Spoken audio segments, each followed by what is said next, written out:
Nous avons déjà parlé de l'outil plume, on a parlé de l'outil crayon, l'outil pinceau. Nous allons revenir sur l'outil pinceau et nous allons faire des formes de tâches et des actions sur les tracés. Alors, je vais faire juste un petit tracé comme ça. Et voilà, on en a un. Je vais faire un clic dessus, je zoome. Et voilà, on remarque bien que c'est un tracé et c'est fait à base d'un contour. On peut bien évidemment modifier ce contour. Si on vient là sur les contours, et voilà, on change de contour. Je vais revenir sur le contour initial. Et cette fois-ci, je reviens encore sur mon pinceau. Je vais redessiner cette fois-ci. Mais avant, je vais faire un double-clic sur mon outil. Et là, j'ai des paramètres qui me permettront en fait de régler selon ce que je veux.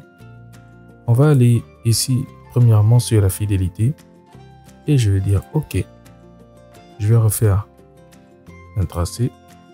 Et voilà, on va remarquer qu'on a des bouts qui sont pas très fidèles.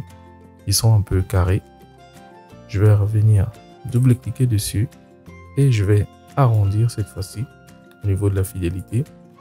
Et voilà, je reviens encore. Hop, voilà, on a quelque chose qui a été beaucoup plus corrigé. C'est beaucoup plus correct. C'est un peu plus cohérent par rapport à la forme précédente. Si je fais ça, par exemple, on est dans du désordre. Vous voyez, le logiciel, en fait, qu'est-ce qu'il fait? Il va essayer d'améliorer la forme, nous donner quelque chose, un résultat beaucoup plus propre. Je vais supprimer tout ça et on va continuer toujours avec le même outil. Je double-clique et voilà, je vais revenir ici sur remplir les nouveaux contours. Je dis OK et je fais une forme comme ceci. Voilà. Et je vais revenir là, comme ça, avec une forme. On a des contours qui sont assez secs. Je double-clique et je reviens ici, conserver la sélection. Cette fois-ci, je dis OK. Et voilà, encore une fois de plus, on a directement ici une sélection qui est faite comparée à celle-là. Lorsqu'on sélectionnait, lorsqu'on dessinait notre forme, le contour ne s'affichait pas du tout.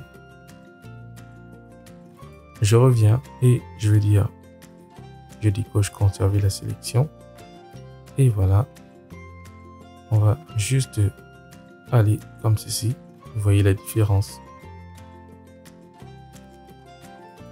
On a les autres réglages qui sont en dessous. Je vais vous laisser le soin de prendre connaissance de cela. Maintenant, on va aller avec un autre outil. C'est l'opposant de l'outil pinceau. Donc, l'outil forme de tâche.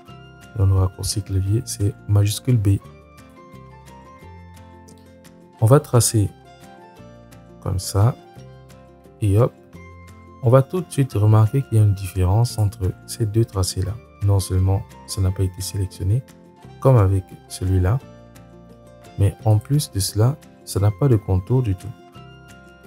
On peut le constater juste ici. Il n'a pas de contour. Par contre, là, notre tracé, il a le contour.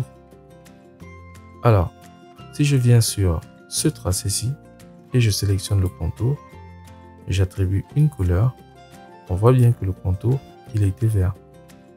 Je reste sur le contour et je viens sélectionner ce tracé-ci et je vais appliquer encore une couleur.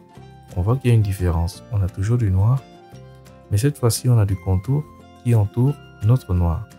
Ceci veut tout simplement dire que notre forme est un fond et si nous appliquons du contour, notre forme aura finalement aussi un contour en même temps d'avoir déjà le fond. On va prendre encore un autre exemple, toujours avec le même outil. Et là, je vais faire une forme comme ceci. Je fais une autre comme ça. Et voilà. Je prends l'outil de sélection et je sélectionne mon objet. On remarque tout de suite que la forme est associée à l'autre. Par contre, avec l'outil du pinceau, si je viens faire la même chose, comme ça, hop. Ici, on aura par contre deux tracés. Je supprime la couleur du fond et je reste avec le contour. Et là, on a deux formes différentes. Ça nous fait une grosse différence. Donc, si on dessine avec l'outil forme de tracé, on aura directement une forme. Et si on dessine avec l'outil pinceau, on aura des contours.